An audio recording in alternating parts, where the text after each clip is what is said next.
সিলেটের প্রাথমিক বিদ্যালয়ের শিক্ষকদের ছুটি নিয়ে বিদেশে যাওয়ার প্রবণতা বেড়েছে।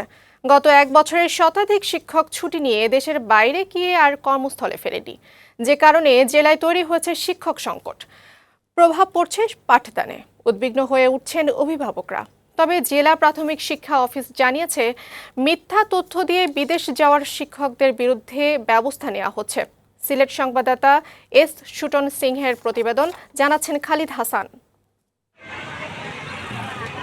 সিলেট জেলার প্রাথমিক বিদ্যালয়গুলোতে শিক্ষক সংকট দীর্ঘদিনের। জেলার সহকারী শিক্ষকের ৬৬৭টি পদ এবং প্রধান শিক্ষকের ৩৬৮টি পদ খালি রয়েছে। এর সাথে নতুন করে যোগ হয়েছে আরও একটি সমস্যা।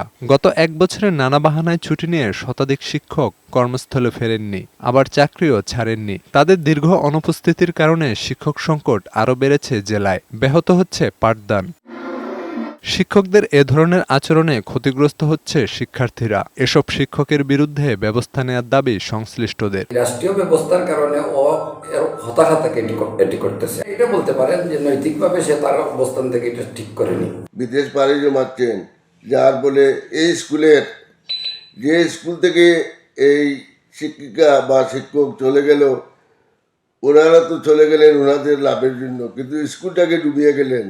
কর্মস্থলে দীর্ঘদিন অনুপস্থিত ৪০ জন শিক্ষককে বরখাস্ত করা হয়েছে বলে জানিয়েছেন জেলা প্রাথমিক শিক্ষা অফিসের এই কর্মকর্তা।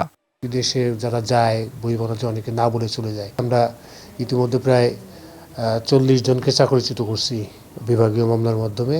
আরও ২১ জনের বিভাগীয় মামলা পেন্ডিং আছে, এটাও খুব দ্রুত আমরা শেষ করে ফেলবো আশা করতেছি। যাদের বিরুদ্ধে অভিযোগ আসবে সবার বিরুদ্ধে ব্যবস্থা নেওয়া হবে বলেও জানান তিনি। ডেস্ক রিপোর্ট, বৈশাখী সংবাদ।